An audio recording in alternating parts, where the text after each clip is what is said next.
Hello बच्चों, welcome to Mohini magic math. आज हम लोग क्लास 8 की एक्सरसाइज 9.2 का क्वेश्चन नंबर 5 करेंगे। चलिए तो स्टार्ट करते हैं। Daniel is painting the wall and ceiling of a cubical hall with length breadth and height of, ये हाइट और लेंथ और ब्रेथ दे रखी है respectively, from each can of paint, each can of paint 100 meter square of area is painted. How many cans of paint will she need to paint the room? ठीक है, तो Daniel है, कोई man होगा, तो वो एक हॉल को पेंट कर रहा है। ठीक है, लाइक आपका एक रूम है, अपने रूम को लेके चलिए। ठीक है, रूम क्या क्या होता है?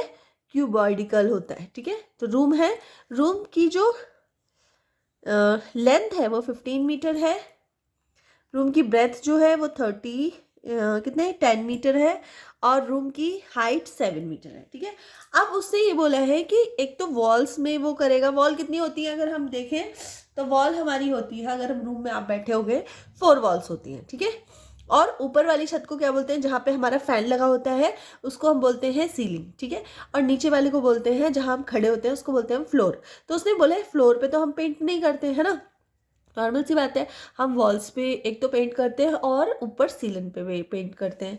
ठीक है, तो सबसे पहले हम लोग क्या करेंगे, अब उसमें क्वेश्चन में बोला गया कि अगर वो पेंट कर रहा है और अगर एक कैन, क्योंकि कैन खरीद के लाते हैं ना पेंट करने के लिए, अगर एक can 100 metre square area cover करती है तो कितनी कैन लगेंगी उस पूरे रूम को कवर, मतलब पेंट करने के लिए। ठीक है, तो सबसे पहले हम लिखेंगे लेंथ ऑफ वॉल कितनी होगी।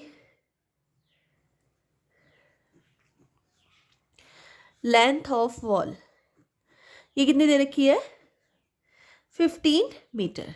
ठीक है, उसके बाद लेंथ की बात है ब्रेथ। ब्रेथ ऑफ वॉल तो ये कितनी है? ये है 10 मीटर।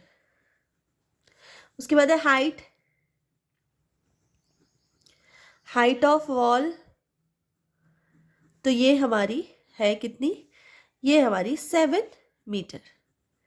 ठीक है, ठीक है, अब हम क्या करेंगे कि जो हॉल है हमारा, एक सेकेंड, जो हमारा एरिया है, हॉल होगा कोई, ठीक है, उसका एरिया कैसे निकालेंगे? तो सरफेस एरिया निकालना पड़ेगा। तो टोटल सरफेस एरिया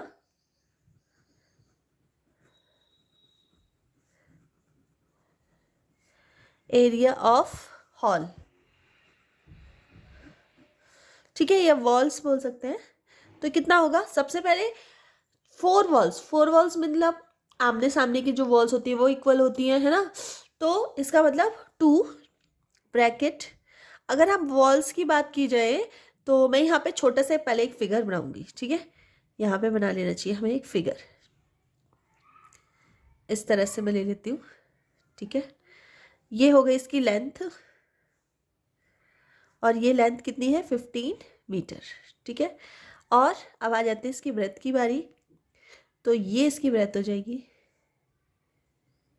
ठीक है, ये देखिए ये इसकी ब्रेथ हो गई, और ये कितनी है? ये हमारी 10 मीटर। ठीक है, इस तरह से, और ये जो है ये क्या है इसकी? ये है इसकी हाइट। हाइट कितनी है? 7 मीटर। ठीक है, इस तरह से, और ये हमारा हॉल हमारा कंप्लीट हो गया है।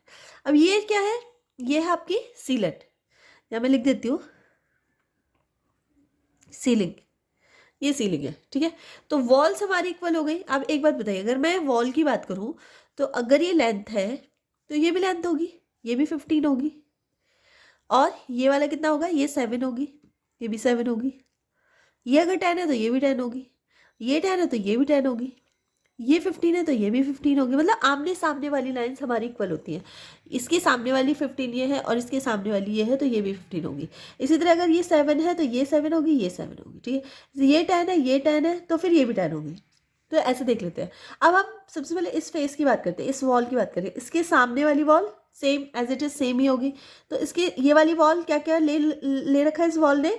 अगर जो एरिया होता है रेक्टेंगल का, ये रेक्टेंगल है ना एक प्रकार से, तो रेक्टेंगल का एरिया का फॉर्मूला क्या होता है, लेंथ इंटू ब्रेथ। तो इसकी लेंथ ये है और इसकी ब्रेथ ये है ना। तो इसकी लेंथ और ब्रेथ क्या हुई, ये लेंथ है एल और ब्रेथ इसकी क्या है एच, ठीक है। अब अगर मैं ये भी वॉल है, ये वॉल है ना, तो ये वॉल कितनी हो गई, ये हो गई, ये क्या है ब्रेथ और ये क्या है हाइट, ठीक है। इतना हो गया, समझ में आ गया। और 2 मैंने 2 क्यों लिखा है मैंने, क्योंकि 2 वॉल सेम है, इसके पीछे वाली भी सेम इसी की जैसी होगी, तो हमें 2 लिख दो, ठीक है। प्लस अब सीलिंग जो है हमारी सीलिंग है वो सिंगल है, हमने फ्लोर नहीं लिया है पेंट करने के लिए, हमें सिर्फ सीलिंग ली है, छत ली है। तो इसको देख लेते हैं, ये क्या है 15 क्या है हमारा एल, और ये क्या है हमारी 10 क्या है हमारी ब्रेथ, तो बी, ठीक है। इस तरह से लेंगे। एक बार मैं फिर से इसको लिख देती हूँ, 2 bracket L H plus B H, ठीक है, और bracket close plus L B. अब समझ में आया मैंने यहाँ पे 2 क्यों लगाया, क्योंकि ये वाली लाइन, ये वाली जो वॉल है इसके पीछे वाली जो सेम है वो एज इट इज इसी के जैसी है, इसलिए मैंने 2 लगा दिया। आप चाहो तो इसको ऐसे भी लिख सकते हैं, एक बार मैं लिख के दिखाते हैं, L H plus L H plus B H plus B H, ऐसे भी इसको लिख सकते हैं। यहाँ पे एल भी लिख देती हूँ मैं, ठीक है। तो इस तरह से भी लिख सकते हैं, आप चाहो तो इनको प्लस करके इस तरह से भी लिख सकते हैं, ठीक है। चलिए, तो 2 ब्रैकेट एल कितनी है हमारी, एल है हमारी 15, एच है हमारी 7 प्लस बी है 10, एच है 7 ब्रैकेट क्लोज प्लस एल हमारी है 15 और बी हमारी है 10, ठीक है। अब इसको सॉल्व कर लो आप। 15 7 जा कितना होता है 105, ठीक है, प्लस 70 प्लस 15 की 10 से होगी तो 150, ठीक है। इनको प्लस कर लीजिए, तो 2 ब्रैकेट इनको प्लस करेंगे तो ये आ जाएगा 571, ठीक है, और प्लस 150। अब 2 की मल्टीप्लाई से कर दीजिए, 2 की मल्टीप्लाई हम इससे करेंगे 350 प्लस 150, प्लस कर दीजिए क्या आएगा 0 10 0 3 1 4 1 5, तो ये हो गया मीटर स्क्वायर। ये हमारा क्या आ गया, एरिया निकल के आ गया।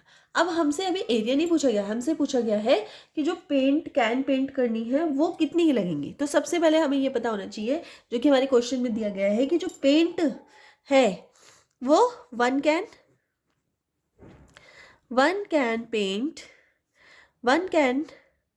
Paint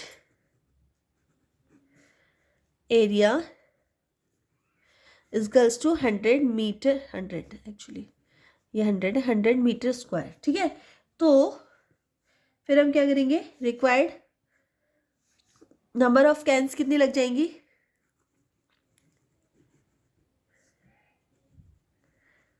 required number of can, तो कैन्स कितनी लगेंगी, तो टोटल एरिया हमारे पास कितना है 500 है ना। और एक कैन में कितने एरिया कवर होता है, तो 100 कवर होता है, तो 100 से इसको डिवाइड कर दो, कितना आएगा 5, ठीक है। तो हमारे कितने कैन लग जाएंगी 5 कैन्स। आंसर में हम लोग लिखेंगे hence 5 cans are required to paint the room, ठीक है। तो यह हो गया आपका आंसर, ठीक है। तो इस तरह से आपका क्वेश्चन नंबर 5 कंप्लीट हो गया है। अगर आपको वीडियो थोड़ी सी भी हेल्पफुल लगी हो तो प्लीज़ वीडियो को लाइक कर देना, चैनल पर नए हो तो सब्सक्राइब जरूर कर लेना और अपने फ्रेंड सर्कल में शेयर कर देना। मिलते हैं नेक्स्ट वीडियो में, तब तक के लिए बाय।